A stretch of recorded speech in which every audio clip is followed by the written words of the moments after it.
మీ ఎలాంటి వ్యాపార ప్రకటనలకైనా వెంటనే మా ఛానల్ సంప్రదించండి. నమస్తే. ప్రస్తుతం మన స్టూడియోలో ప్రముఖ ఆధ్యాత్మికవేత్త, జ్యోతిష్య వాస్తు పండితులు బ్రహ్మశ్రీ డాక్టర్ నాయకంటి మల్లికార్జున శర్మ గారు ఉన్నారు.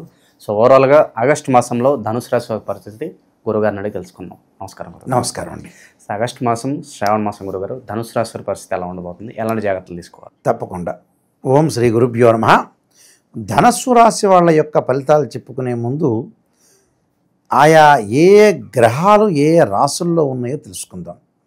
శుక్ర గురువులు మిథున రాశిలో సంచారం చేయటం, ఆగస్టు ద్వితీయార్థంలో శుక్రుడు కర్కాటక రాశిలో సంచారం చేయటం, కర్కాటక రాశిలో రవి బుధుల యొక్క సంచారం, ద్వితీయార్థంలో రవి సింహరాశిలో సంచారం చేయటం, సింహంలో కేతువు యొక్క సంచారం, అలానే కన్యలో కుజుడు, శని మీనరాశిలో వక్రస్థితిలో ఉండటం, రాహు కుంభరాశిలో సంచారం. అంటే ఈ గ్రహాల్లో మనకి ముఖ్యంగా గ్రహ సంచార విషయం ఈ విధంగా ఉంటే ఇవన్నీ కూడా గోచారం రీత్యా రాశి ఫలాలని కూడా గోచార రీత్యా చెప్పబడే ఫలితాలే, జన్మజాతకం కాదు. జన్మజాతకానికి గోచారానికి లాట్ ఆఫ్ డిఫరెన్స్ ఉంటుంది. చాలామంది ఆలోచన చేస్తుంటారు, గురువుగారు మేషరాశి వాళ్ళకి ఇలా జరుగుతుందని చెప్తున్నారు, ధనుస్సు రాశి వాళ్ళకి ఇలా చెబుతున్నారు, మన హైదరాబాద్లో ఉండే 5 లక్షల మందికి అలా జరుగుతుందా అనేది ప్రశ్న చాలామంది వీక్షకులది. యాక్చువల్గా ఏంటంటే గోచారం అనేది ఏంటంటే సపోర్ట్.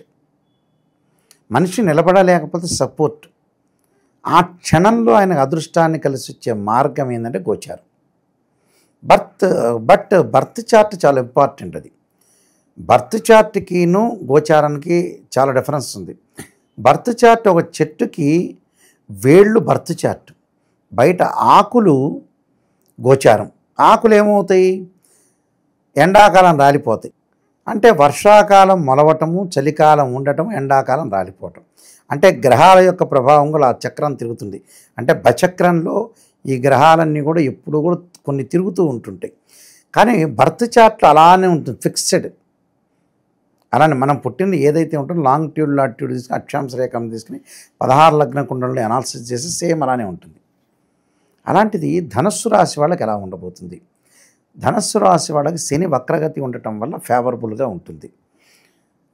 ఫేవరబుల్గా ఉండటం అంటే ఏమిటి అంటే పాజిటివ్ రిజల్ట్స్ వస్తాయి. అన్నదమ్ముల మధ్యలో అనుబంధం బాగా పెరగటం, ఒకటి డిస్టర్బెన్స్ లేకపోవటం, ప్రత్యేక విషయాల మీద దృష్టి సారించే అవకాశాలు ఎక్కువ ఉంటాయి, ఆర్థిక స్థితిగతులు మెరుగుపడతాయి. అంటే మ్యూచువల్ అండర్స్టాండింగ్, అక్క చెల్లెళ్ళు కానీ, అన్నదమ్ములు కానీ, భార్యాభర్తలు కానీ, తల్లి కొడుకు కానీ, తల్లి కూతురు కానీ, అనుబంధం అనేది, బాండింగ్ అనేది బాగా పెరుగుతుంది. అంటే మ్యూచువల్ అండర్స్టాండింగ్ అనేది చాలా ఇంపార్టెంట్ కదా. అలానే ధనుస్సు రాశి వాళ్ళకి సప్తమ స్థానంలో శని గురువు, శుక్ర గురువులు ఉన్నారు. ఇక్కడ సప్తమంలో గురువు మంచివాడు. గురువు సహజంగా 2, 5, 7, 9, 11 స్థానాల్లో ఉంటే గురువు మంచివాడు అంటాడు వాళ్ళ రాశి నుంచి. అంటే దిస్ ఇస్ ద ఫార్ములా అంటారు. మ్యాథ్స్లో ఫార్ములాలు ఉన్నట్టు ఆస్ట్రాలజీలో కూడా కొన్ని నోట్ చేసుకోవాల్సిన పాయింట్స్ ఉంటాయి ఇంపార్టెంట్. అప్పుడు గురువు మంచివాడు. గురువు వల్ల ఏం లభిస్తుంది?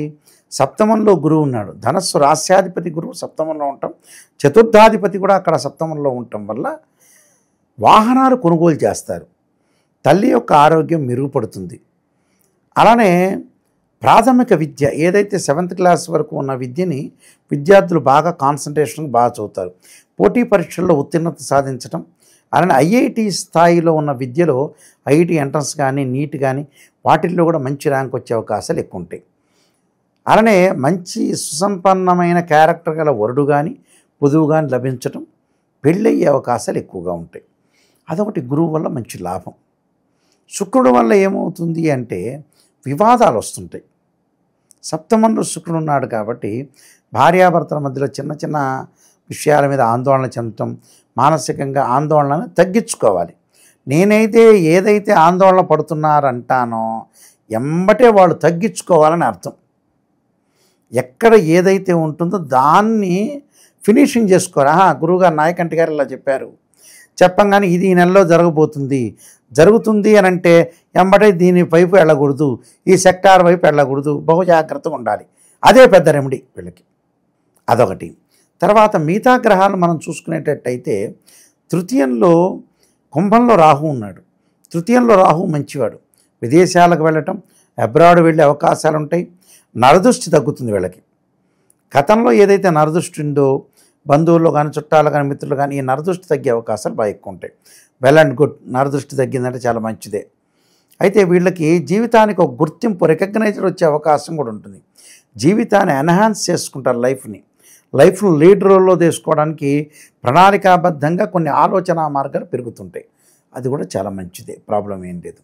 అయితే ఇక్కడ శని మంచివాడే, రాహు మంచివాడే, గురువు మంచివాడే, శుక్రుడు మిశ్రమైన ఫలితాన్ని ఇస్తాడు. అలానే 8వ స్థానం రాహు, ఉద్యోగ భంగం కలుగుతుంటుంది. ఉద్యోగ భంగం అంటే ఏమి లేదు, ఒక ఊర్లోంచే ఇంకో ఊరు ట్రాన్స్ఫర్ కావటం.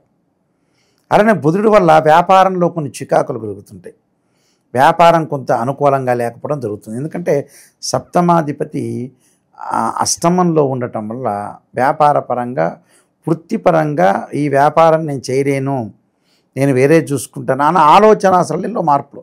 అంటే ఆలోచన మారిపోతుంది. అది మనకు బాగలేదంటే, ఇష్టం లేదంటే మనం మార్పు చేసుకుంటాం కదా, అలాంటివి ఎక్కువగా కలుగుతుంటాయి. అది సహజమే. కొన్ని మార్పులు జరగటం అనేది జరుగుతూనే ఉంటుంది. అలానే దశమంలో కేతు యొక్క ప్రభావం, అలానే అంటే భాగ్యంలో కేతు యొక్క ప్రభావం, దశమం కాదు, భాగ్యంలో కేతు యొక్క ప్రభావం వల్ల కొంత అనుకోని సంఘటనలు జరుగుతాయి. అంటే వాళ్ళు ఊహించరు, అవి మంచి సంఘటనలు జరుగుతాయి. ఆందోళన చెందాల్సిన పని లేదు. ఏదో పెళ్లి ప్రయత్నాలు, చుట్టాలు రావటం, బంధువులు రావటం, రకరకాల విషయాలు తెలుసుకోవటం, ఆస్తిపాస్తులు అనుకూలంగా ఉండటం, ప్రతి పనిలో కూడా కొంత మంచి జరిగే అవకాశాలు ఎక్కువ ఉంటాయి. జ్ఞానం కూడా కలిగే అవకాశం ఎక్కువగా ఉంటుంది. దానివల్ల పెద్ద ప్రాబ్లం ఏమి ఉండదు. అలానే దశమంలో కుజుడు యొక్క సంచారం, వృత్తిపరంగా కొన్ని చికాకులు ఉంటాయని నేను చెప్పాను కదా. మాట పట్టింపు రెట్టింపు కావటం, ఆ మాట రెట్టింపు అనేది పట్టింపు లేకుండా కొన్ని వదిలేసుకొని ముందుకు వెళ్ళాలి, చాలా ఇంపార్టెంట్. అలాంటి విషయాల్లో కూడా కొంత జాగ్రత్తగా ఉండి ఏదైతే మన ప్రాబ్లమ్స్ ఉంటాయో ఆ ప్రాబ్లమ్స్ సాల్వ్ చేసుకొని ముందుకెళ్తాం. అంటే టోటల్గా ధనుసు రాశి వాళ్ళకి ముఖ్యంగా గురువు బాగున్నాడు, శని బాగున్నాడు, రాహు బాగున్నాడు. ఈ 3 గ్రహాలు చాలా అద్భుతంగా ఉన్నాయి.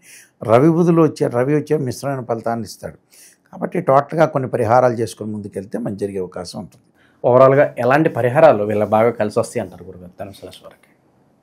మహావిష్ణువు యొక్క ఆరాధన, అంటే మహావిష్ణువును సూర్యుడు రూపంలో ఆరాధన చేయటం.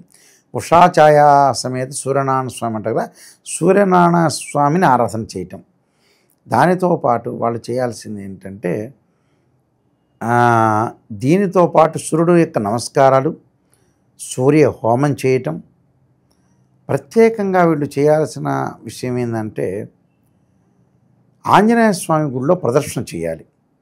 అంటే ఆంజనేయ స్వామిని ఆరాధన చేయాలి, భయం తొలగిపోవటానికి. ఆంజనేయాయుధి వాయుపుత్రాయుధమే తన్నో హనుమత్ ప్రచోదయాత్ అనే మంత్రాన్ని చక్కగా చదువుకోవటం వల్ల కూడా వీళ్ళకి మంచి సుఫలితాలు వచ్చే అవకాశం ఖచ్చితంగా ఉంటుందండి. ఓవరాల్గా ఈ నెల వీళ్ళ పరిస్థితి ఎలా ఉండబోతుందో మీ మాటలో చాలా చక్కగా వివరించారు. ధన్యవాదాలు గురుగారు. నమస్కారం.